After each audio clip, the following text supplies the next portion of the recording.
Aujourd'hui les amis, l'objectif c'est de faire une vidéo très simple, en 3 points, pour essayer de s'interdire de juger les gens. La meilleure manière de le comprendre, c'est d'utiliser les termes les plus simples que tout le monde puisse comprendre, des choses que tout le monde puisse vivre, et d'utiliser une vidéo très courte, comme ça tout ce qu'on va dire pourra rentrer dans notre tête. Le premier point, c'est la première chose qu'on voit chez quelqu'un.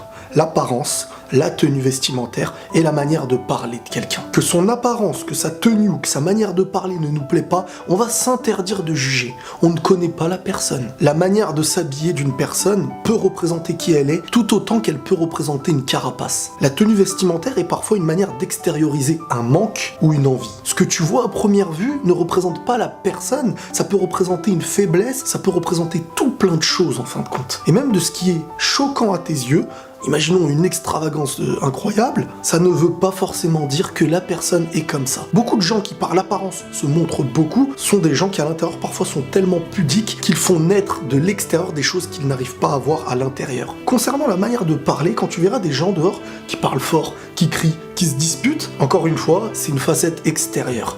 Est-ce que tu as débattu? Est-ce que tu es resté plusieurs mois à discuter avec une personne? Est-ce que cette personne s'est confiée sur la difficulté qu'elle vit, sur ses faiblesses, sur sa tristesse? Est-ce que tu ne l'as pas vu dans un moment où c'était le pire de ses moments de sa vie?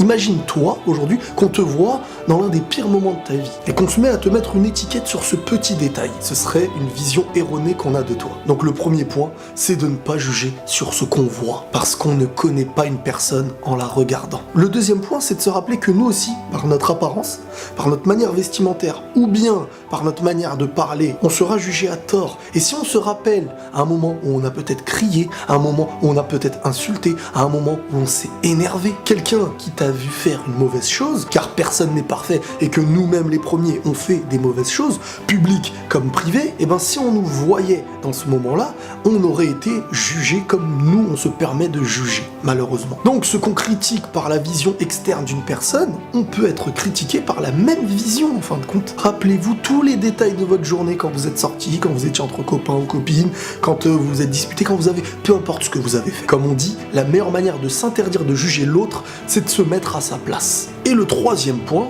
imaginons même que la personne qu'on voit ou qu'on connaît, parce qu'on parle pas que de l'étranger, mais aussi maintenant de la personne qu'on connaît, imaginons que cette personne, en fin de compte, est une personne qu'on peut considérer dans un mauvais chemin, quelqu'un de perdu, quelqu'un de mauvais, même si on le considère comme ça. Il faut se rappeler d'une chose extrêmement importante, la personne, elle peut, et tout le monde peut, mais cette personne que tu juges, elle peut devenir meilleure que toi. Et ça, faut que tu te le dises, mais que tu te le rappelles. La personne peut devenir meilleure que toi. Et en te disant ça, tu vas dire, oula, cette personne peut changer.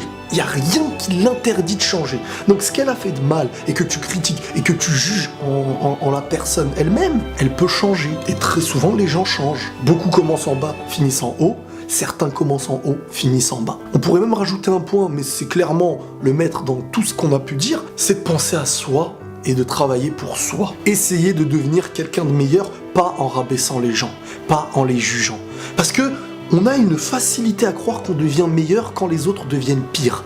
Et ça, c'est un échec, parce qu'on ne compte plus sur nous pour évoluer, on compte sur le fait que les autres soient plus bas que nous. Et à partir de ça, on recule, on n'avance plus. Voilà les amis, prenez tous soin de vous, et la paix sur vous.